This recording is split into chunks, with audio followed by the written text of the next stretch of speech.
What's going on, gamers? It's your boy Richie Bond, the coach of the Colorado Cramorant in the CGC Draft League, and today I'm doing my Week 8 matchup analysis of my opponent, Raiko, and the Logan Lycanrocs.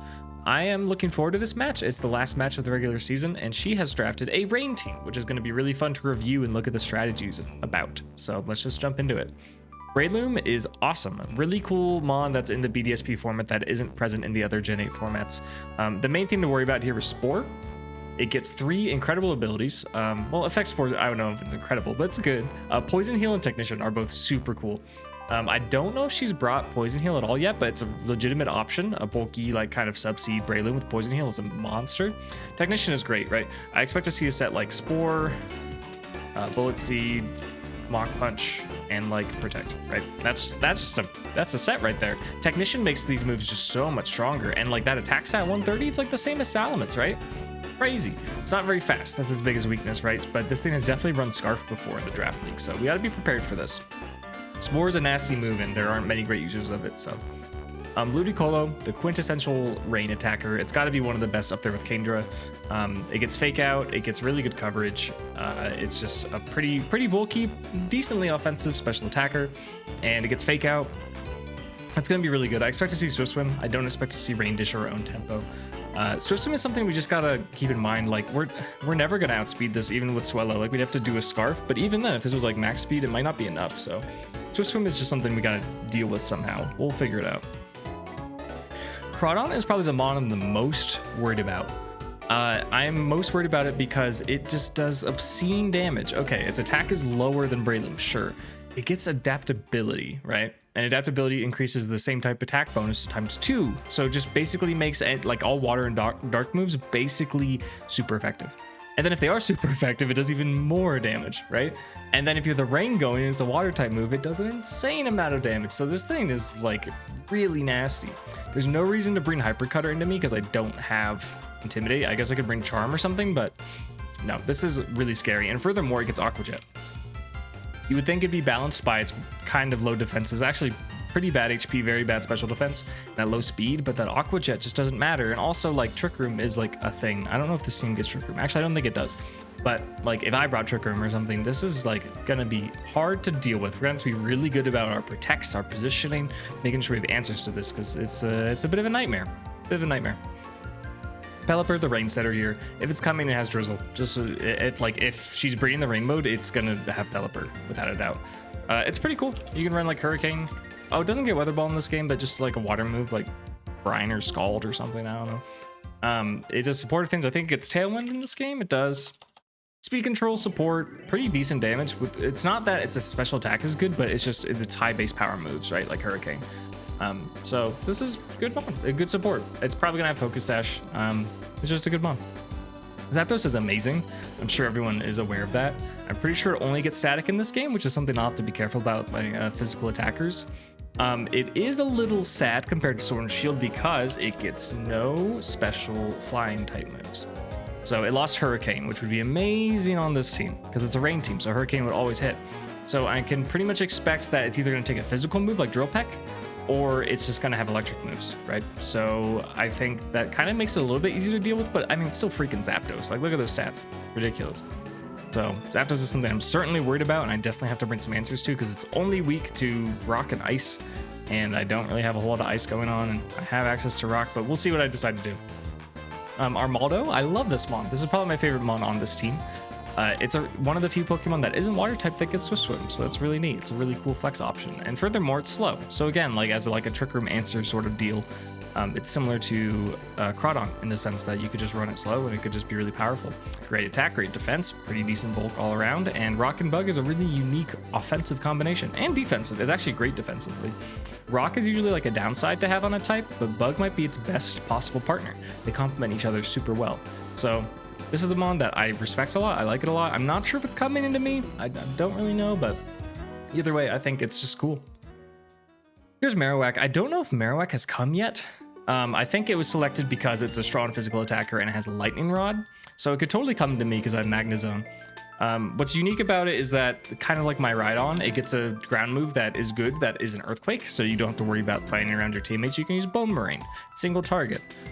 So it's a good mon. Does it get wide guard in this game? It does not. Okay, so something to think about. Lightning Rod Marowak. Again, it's slow. It's pretty, it's got the good defense. His HP is kind of low, but if you invest in it, it would catch up. The attack seems low, right? And it could be, because you could just run a support Marowak, and that works perfectly fine. But Thick Club doubles its attack, so that's something to keep in mind as well. We got Shedinja. Shedinja is the kind of mon that, like, becomes so much more valuable in Draft League, because Shedinja kind of fails when... I mean, this could go either way, I guess. But in my mind, if you bring Shedinja in a regular format, it's successful because your opponent doesn't know it's coming.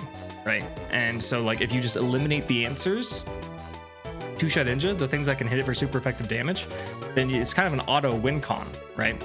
And then so for Draft League, you know what your opponent has, and you know what kind of coverage moves they can get, so you can target those and eliminate them, and then Shedinja can just automatically.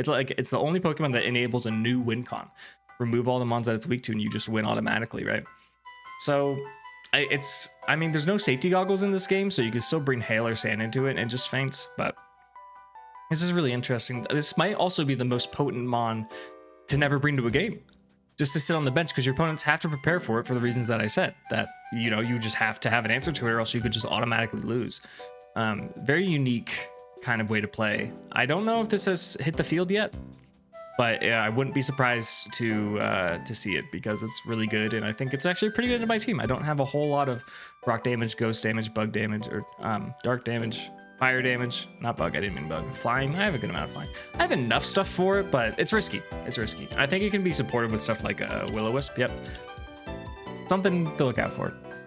Glalie, I'm gonna be real, I don't really know what Glalie does for this team, but it gets moody, it has 80 across the board, and that's pretty much it. I honestly have no thoughts about Glalie. Throughout this whole Draft League, this is the one mon I'm just like, I don't know, it's Glalie.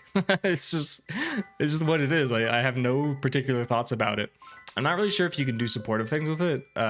You can do offensive, physical, or special, I suppose. You can switcheroo, taunt. I mean, yeah, if I see this on the team, I'm gonna have no idea. I'm gonna just be like, hello, what happens here? I think it came one week and it brought fake tears, so it was like support, which is like kind of cool. But again, I have no clue what to expect from this. And then there's Seeking. Seeking is a great choice for a rain team because it has Swift Swim and Water Veil. Water Veil's cool. I meant Lightning Rod, Swift Swim and Lightning Rod. Its attack is like, I was gonna say it's serviceable, but it's really not. Its stats are kind of bad. If I'm being real, the stats are pretty bad, but it does unique things. I don't know, Haze is useful. Swords Dance is there, you know, you can do stuff with that. Acupressure, Horn Drill, terrifying, don't want to deal with that. Soak, it gets Soak. Swift Swim Soak could be interesting. With Zapdos, thoughts. And that's the team. So, with all that being considered, let's jump into what I plan to bring into my Week 8 match, the final match of the regular season. Here it is. Toxicroak's got to be a no-brainer. This is Toxicroak's best matchup all season. Having Dry Skin, having that poison typing to deal with the grass types, that's like half the team taken care of, basically, right? You're immune to water, and you hit the grass types. Boom, just like that. It's good. Yeah, Fake Out, which is super useful. Stone Edge takes care of the stuff that I'm worried about, being Zapdos and Shedinja, and Glalie, for that matter, too. I'm going to Adamant because there's no real reason to go Jolly. It doesn't gain me any speed tiers or anything, and I'm just doing max attack and max speed because I have Focus Sash, so you might as well, because having bulk doesn't really matter when you have Focus Sash. And furthermore, if it is raining, I get a residual HP per turn, which is kind of awesome. We're bringing Magnezone. Analytic, I'm not decided on this 100%. Oh, please ignore that level. I was checking stuff. Glade's a funny level too. I was considering Sturdy, but the EV spread was looking like this, and I was like, what's the point of having Sturdy if like you have max HP? So I'm taking Analytic.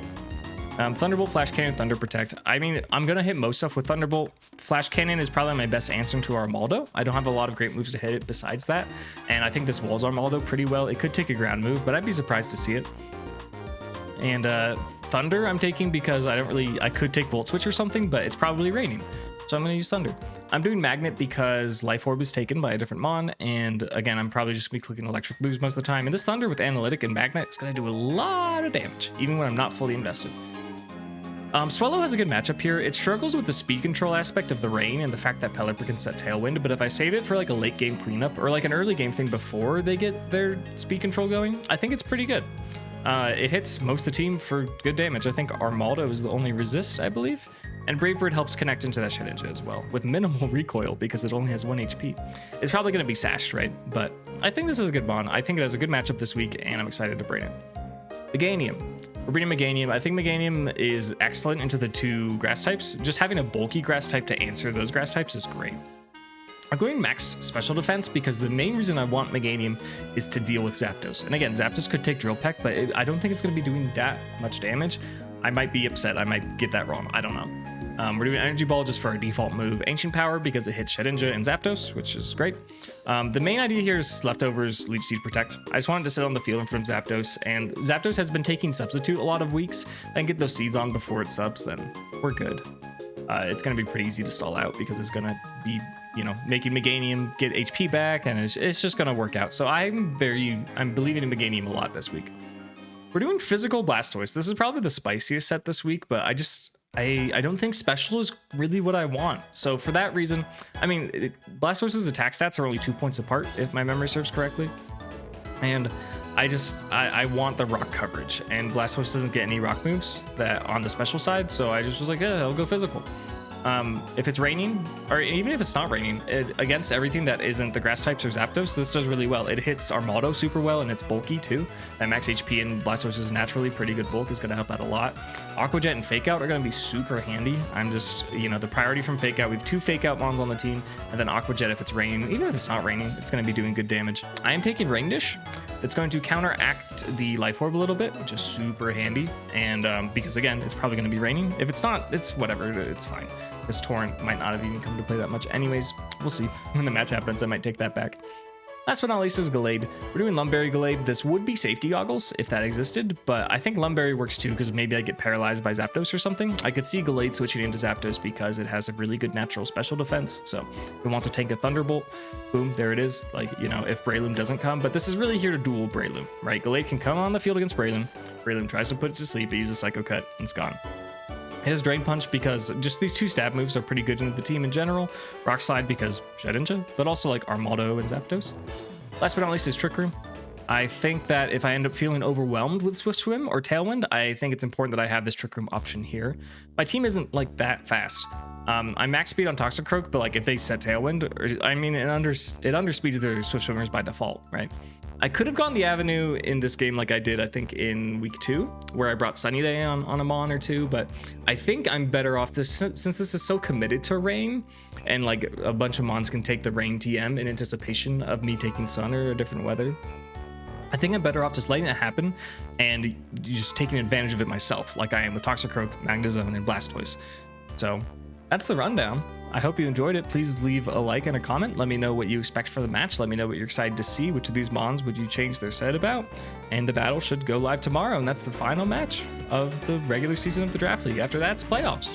Thank you so much for watching. See you later.